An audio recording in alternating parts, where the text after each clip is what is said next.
అందరికీ నమస్కారం. అర్ధాంగి పార్ట్ 17.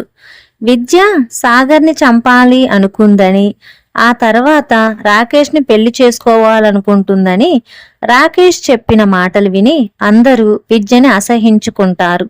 విద్యేమో నన్ను నమ్మండి అని ప్రాధేయపడినా ఎవరూ పట్టించుకోరు. వెళ్ళిపోమ్మని ఎంత చెప్పినా విద్య వెళ్లకుండా హాస్పిటల్లోనే ఉంటుంది. 2 రోజుల తర్వాత సాగర్ ఆరోగ్యం కొంచెం కుదుటపడింది. ఇంట్లోనే ఒక నర్సును పెట్టి చూసుకుంటాము. ఈ హాస్పిటల్ వాతావరణం సాగర్కి ఇష్టం ఉండదు అని డిశ్చార్జ్ చేసుకుని సాగర్ని ఇంటికి తీసుకువెళ్తారు. విద్య కారు ఎక్కబోకుండా సింధూర అడ్డుపడుతుంది. వెనకాలే విద్య ఆటో మాట్లాడుకుని ఇంటికి బయలుదేరింది. రాకేష్ చాలా ఆనందంగా ఉన్నాడు. విద్యని ఇంట్లో నుండి గెంటేస్తున్నారు. ఇక ఎంచక్క విద్యని తన కంట్రోల్లోకి తెచ్చుకోవాలి అని కలలు కంటున్నాడు. ఇంట్లోకి విద్య రాబోతుంటగా, నీలాంటి ఆడదానికి ఈ ఇంటి తలుపులు ఎప్పుడూ మూసే ఉంటాయి. ఇదిగో నీ బట్టల బ్యాగు, తీసుకొని వెళ్ళిపో. బట్టల బ్యాగ్ని తన దగ్గరికి విసిరేసి తలుపు మూసేయబోయింది సింధూర. వదినా, ఆగండి. నేను నా భర్తని నా ఇంటిని వదిలిపెట్టి ఎక్కడికి వెళ్ళను అని కోపంగా గట్టిగా మాట్లాడుతుంది. అంతలో లక్ష్మి తలుపు దగ్గరికి రాగా, చూసావా పిన్ని, ఇది తన ఇల్లు అంట, ఎక్కడికి వెళ్ళదంట, నువ్వే చెప్పు అని సాగతీసి మాట్లాడుతుంది సింధూర. ఏంటి విద్య, సాగర్ ఈ పరిస్థితికి రావడానికి కారణం నువ్వు. ఈ ఇంట్లో నుండి వెళ్ళిపో, లోపలికి వస్తే నేను చచ్చినంత ఒట్టు అని అంటుంది లక్ష్మి.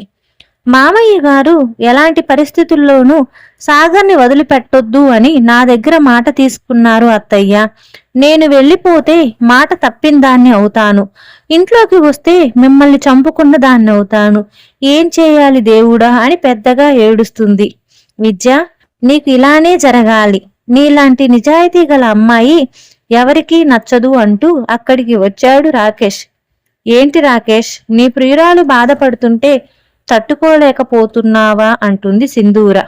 సింధూర గారు, విద్యకేమీ తెలియదు. విద్య నేను ప్రేమించుకోవటం లేదు.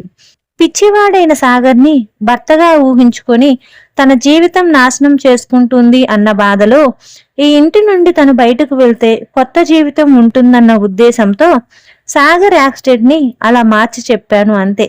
విద్యదేమీ తప్పులేదు. దేవుడి మీద ప్రమాణం అంటాడు రాకేష్. అందరూ రాకేష్ మాటలు విని ఆశ్చర్యపోతారు. అంతలో అక్కడికి వచ్చిన కార్తీక్, నీ మాటలు విని విద్యని బాధ పెట్టాం, ఈ ఇంట్లో నుండి వెళ్ళిపో అంటే రాకేష్ తన లగేజ్ తీసుకుని వెళ్ళిపోతాడు. విద్య బయటికి వెళ్ళిపోయింది అని ఆనందపడుతున్న సింధూరాకి రాకేష్ మాటల కారణంగా గందరగోళంగా ఉంటుంది. అమ్మా విద్య, నిన్ను అపార్థం చేసుకున్నాము, ఇంట్లోకి పదమ్మా అంటాడు కార్తీక్. విద్య తన కన్నీళ్లను తుడుచుకొని ఇంటి లోపలికి అడుగు పెట్టబోతుంటే, ఆగు విద్య అని విద్య అమ్మ కౌసల్య అరుస్తుంది. ఏంటమ్మా అని విద్య అడగగా, 2 రోజుల నుండి కనీసం పచ్చి మంచినీళ్లు కూడా తాగకుండా సాగర్ కోసం దేవుణ్ణి ప్రార్థిస్తూనే హాస్పిటల్లో ఉన్నావు. అయినా ఒక్కరు కూడా నిన్ను నమ్మలేదు. ఇంట్లోకి రానిమ్మని ప్రాధేయపడినా రానివ్వలేదు. రాకేష్ వచ్చి నిజం చెప్పాడు కాబట్టి సరిపోయింది, లేకపోతే నిన్ను అసలు నమ్మే వల్ల. నీకన్నా బయట వాళ్ళ మీద ఈ ఇంటి మనుషులకి నమ్మకం ఎక్కువ. నువ్వు ఈ ఇంట్లో ఉండవలసిన అవసరం లేదు అంటుంది కౌసల్య. అది కాదమ్మా, నేను సాగర్ని వదిలిపెట్టి రాలేను అంటుంది విద్య. లేదు విద్య, ఇంత జరిగిన తర్వాత కూడా నువ్విక్కడ ఉండటం నీకు మంచిది కాదు. నాతో పద, గంజి తాగైనా బతుకుదాం అని బలవంతంగా విద్య చెయ్యి పట్టుకుని లాక్కెళ్ళబోయింది కౌసల్య. విద్య, నన్ను వదిలి వెళ్ళిపోతావా అని సాగర్ అనగానే విద్య వెనక్కి తిరిగి చూస్తుంది. నాకున్న మంచి స్నేహితురాలివి నువ్వు, నన్ను వదిలి వెళ్ళకు అని సాగర్ అనేసరికి, అమ్మా నేనిక్కడే ఉంటాను, ఇది నా ఇల్లు అని చెయ్యి విడిపించుకొని ఇంట్లోకి వస్తుంది విద్య. విద్యాసాగర్ పక్కనే ఉంటూ తనని బాగా చూసుకుంటుంది. నాకొక సందేహం అంటాడు సాగర్. ఏంటది, నాకు చెప్పండి అని విద్య అడిగితే, నేను కారులో కూర్చోగానే కారు స్టార్ట్ చేయటం, స్టీరింగ్ తిప్పటం అన్నీ ఈజీగా వచ్చాయి. కారు ఎలా ఆపాలో అర్థం కాలేదు. నేను చాలాసార్లు కారు నడిపాను అన్న భావన కూడా కలిగింది విద్య. అని నాకెందుకు అలా అనిపించిందంట అంటాడు సాగర్. సాగర్ మాటలు విన్నాక విద్యకి సాగర్ కొంచెం కొంచెం రికవరీ అవుతున్నట్లు ఉన్నాడు. ఒకసారి డాక్టర్ని కలిస్తే మంచిది అనుకుంటుంది విద్య. సాగర్, నీకు పాయసం ఇష్టం కదా, వెళ్ళి పాయసం తీసుకువస్తా అని మాట మారుస్తుంది విద్య. సరే విద్య, జీడిపప్పులు ఎక్కువ కావాలి అంటాడు సాగర్. అలా ఇద్దరి మధ్య బంధం బలపడుతుంది. దీపావళి రోజు ఇల్లంతా బాగా అలంకరించారు. సాయంత్రం లక్ష్మీ పూజ పెట్టుకున్నారు. పూజారి లక్ష్మీ పూజ ప్రారంభించడానికి పూజలో కూర్చోమంటే వెళ్లి సింధూరా కూర్చొని, కార్తీక్ వచ్చి కూర్చో, పూజ ప్రారంభిద్దాం అంటుంది. అప్పుడు పూజారి, అమ్మా, మీరు ఈ ఇంటి ఆడబిడ్డ అంతే, ఈ పూజకి ఈ ఇంటి లక్ష్మి కూర్చోవాలి అనగా ఈ ఇంటి కోడలు కూర్చుంటే పూజ ప్రారంభిద్దాం అంటాడు. ఆ మాటలకి సింధూరాకి తల కొట్టేసినట్లు అనిపిస్తుంది.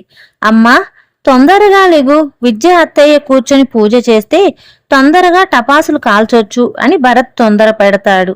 సింధూరాకి అక్కడి నుండి లెగవటం ఇష్టం లేక, పూజారి గారు, పూజలో భార్యాభర్త కూర్చోవాలి, దీపారాజన పూజ చెయ్యాలి.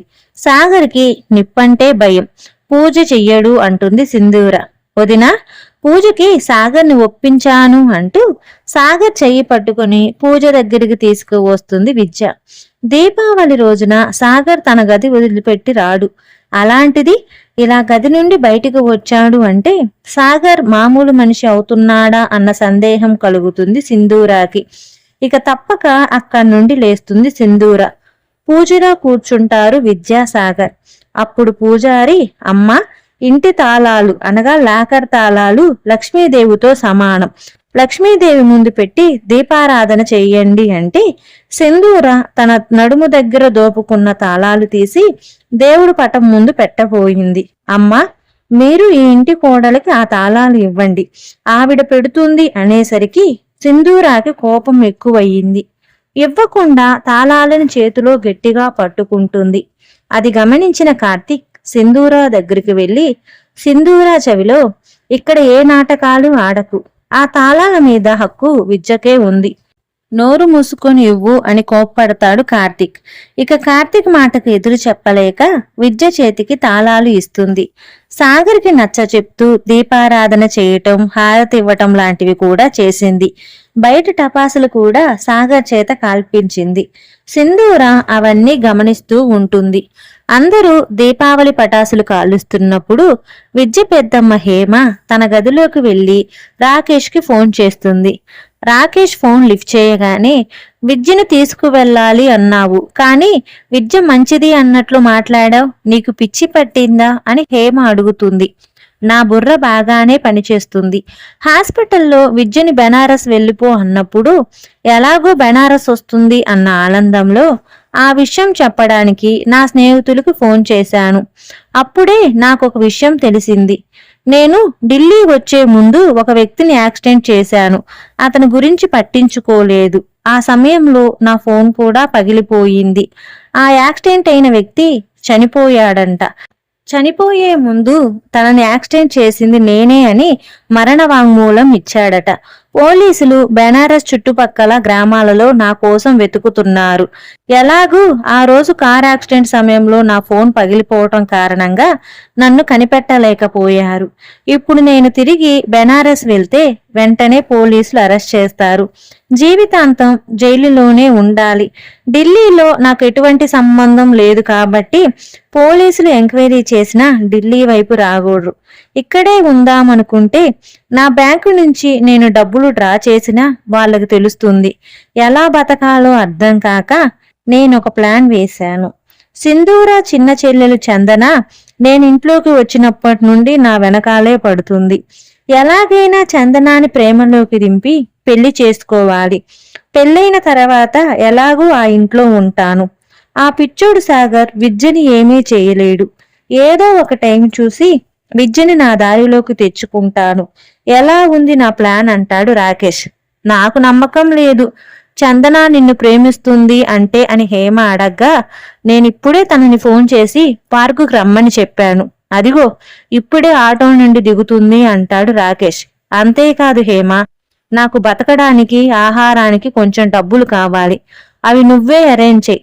లేదంటే ఇదంతా నీ ప్లాన్ అని మళ్ళీ వచ్చి చెప్పేస్తా అని బెదిరిస్తాడు. నువ్వు అంత పని చెయ్యకు. ఎలాగో కలా నీకు అవసరమైన డబ్బులు నేను ఏర్పాటు చేస్తా అంటుంది హేమ. ఈ రాకేష్ చందనాన్ని పెళ్లి చేసుకుని మళ్ళీ విద్య జీవితం నాశనం చేస్తాడా, లేక సాగర్ మామూలు మనిషి కాగలడా? తెలుసుకోవాలంటే అర్ధాంగి తరువాయి భాగం వినాల్సిందే. తరువాయి భాగం పార్ట్ 18.